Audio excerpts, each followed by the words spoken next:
Chapter 15. There's an event every Nova owner has to attend, stated Uncle Bart, as he wiped oil from his hands and saw Jerry coming in the front door of the garage. "Where's that?" asked his nephew, intrigued with the concept. "There's a Chevy 2 club out in York. About 100 Nova owners all come together to show off their cars and swap parts. This year it's going to be held at a huge motel on the outskirts of town." "Wow, that sounds like my kind of place. When is it?" "It's not this Saturday, it's the next. So keep your schedule open. I'll get Clem to call his cousin in to keep the station operating." "You will be in Nova heaven in that place," Bart continued. "All the Chevy 2 people will be there. All shapes and styles will be there. Wagons, converts, sedans. You'll love it." "Man, I can't wait. They will have parts there for sale?" "Big tarps laid out on the ground with steering wheels, jacks, taillights, fenders, radiators. They will run from 1962 through the 1970s, Bart predicted. "It's a lot of fun, and we are lucky it's relatively close by this year."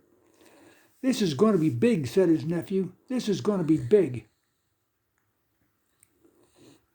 The drive out Route 23 to the Lancaster bypass was pleasant. The new Route 30 went directly across to York.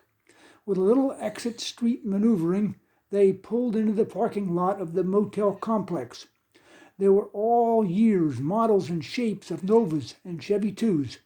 Every hood was up to best display the classic vehicles. Some had been professionally restored, others were 50% fiberglass filler with spray can finish, but all were interesting and inspiring. "Man, what a layout," sighed Jerry as they started down a row of wagons. "These cars are beautiful." "Yeah, Novas are simple cars. They're easy to work on. The parts are inexpensive.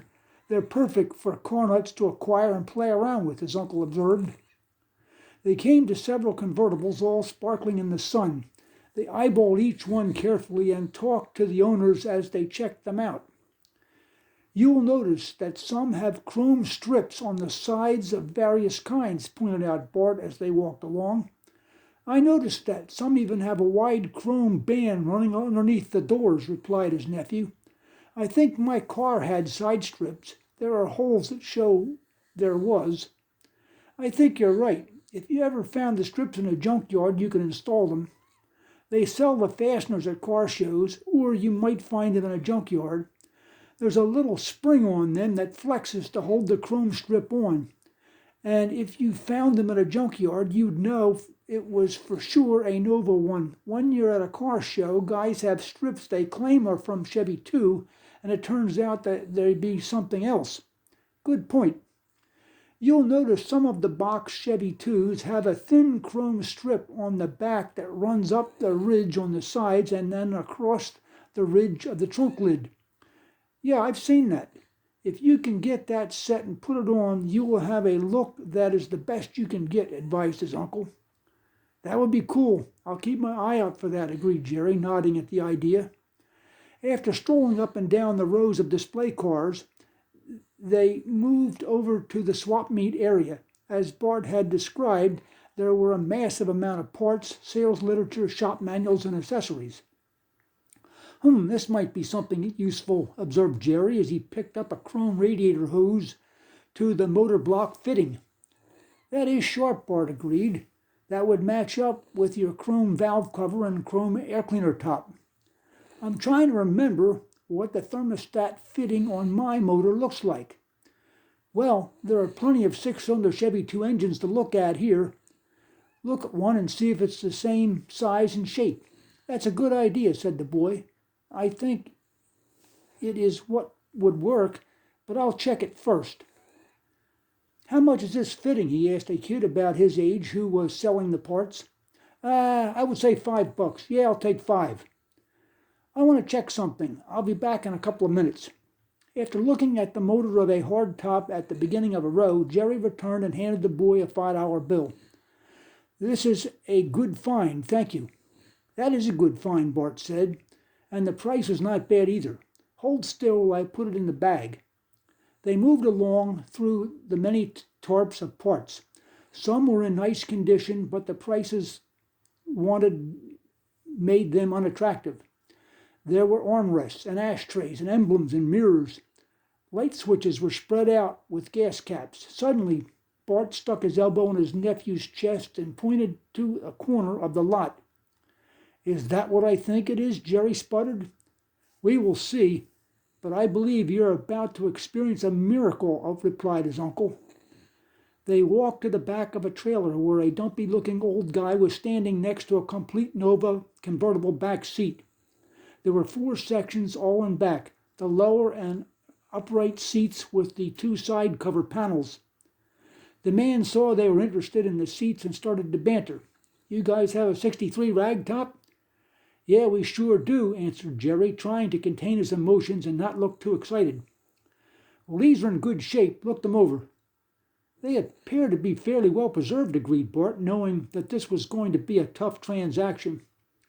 Jerry felt the best way to proceed was to not say anything so he would not expose his excitement. His uncle picked up the seat back and examined it carefully. He saw no flaws of any kind. There was nothing to argue about. After waiting just to let the time go by, he asked, "How much?" The man did not delay with his response. 200. Jerry's heart sank at the news. Okay, thanks. It's nice, but that's a lot more than I can..." Bart broke up the sad event. "Is that the lowest you can go?" "That is the price. Yes, sir. You see, there aren't many seats around anymore. They are 27 years old. Once the convertible's in a junkyard, the rain flows in and destroys everything. My buddy got these out of a wreck a few years back, and he had them stashed in the loft over his garage. He passed away, and his wife had me clean out everything. You also get the convertible door panels. I have them in the back of my truck." Bart walked up to look at the panels. Jerry was too sick to move.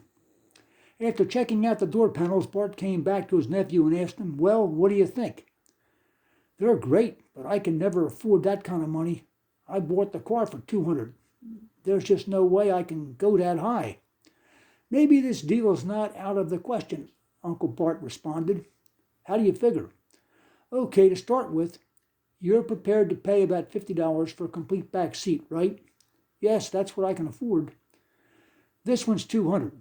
That leaves a difference at 150. The thing to consider are, you need a back seat. The man is right. They are all destroyed.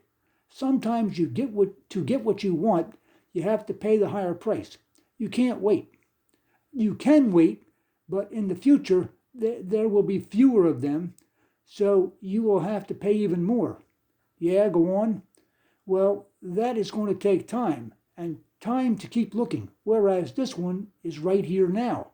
"All right, go on." "And to make the extra 150, you would have to work 30 hours.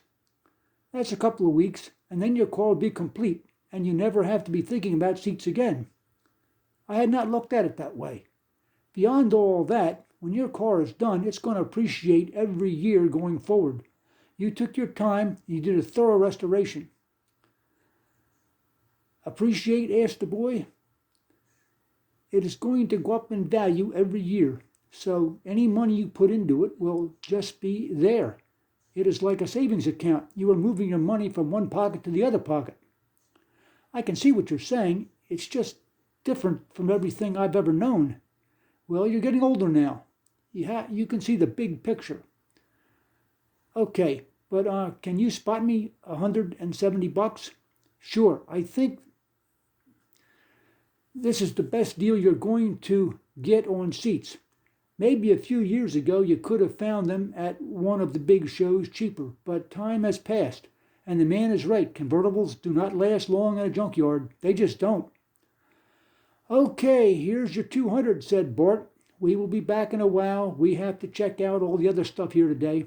"Very good. I'll put a sold sign on them. Oh, stuffed in the springs you'll find a sock full of screws.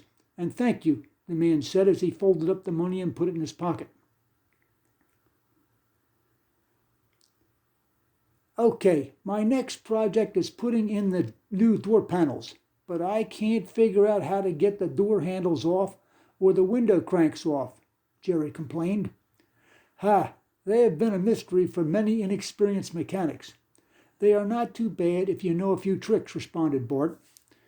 I am listening, stated the boy, half joking and half serious.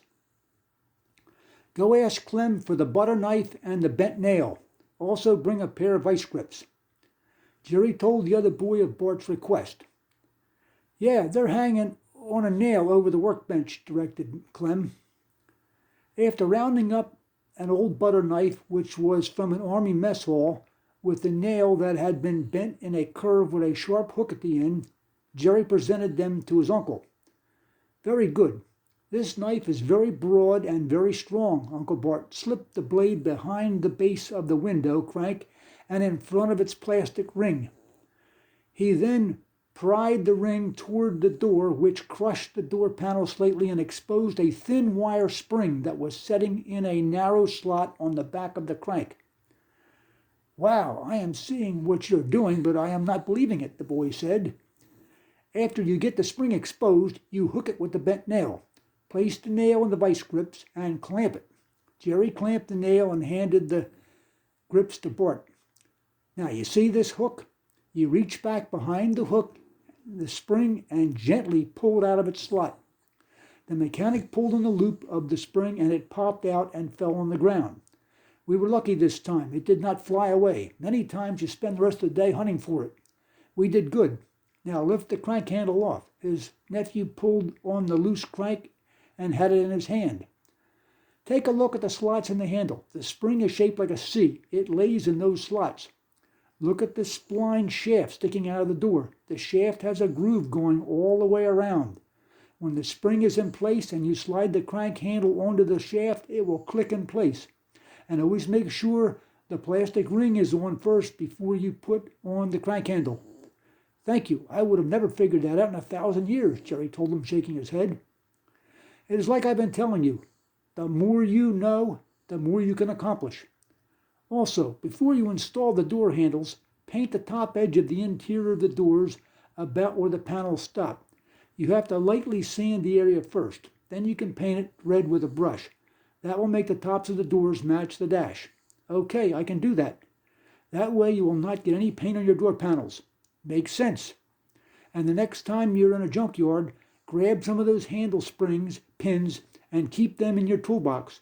That way, when they get away, you will have backups.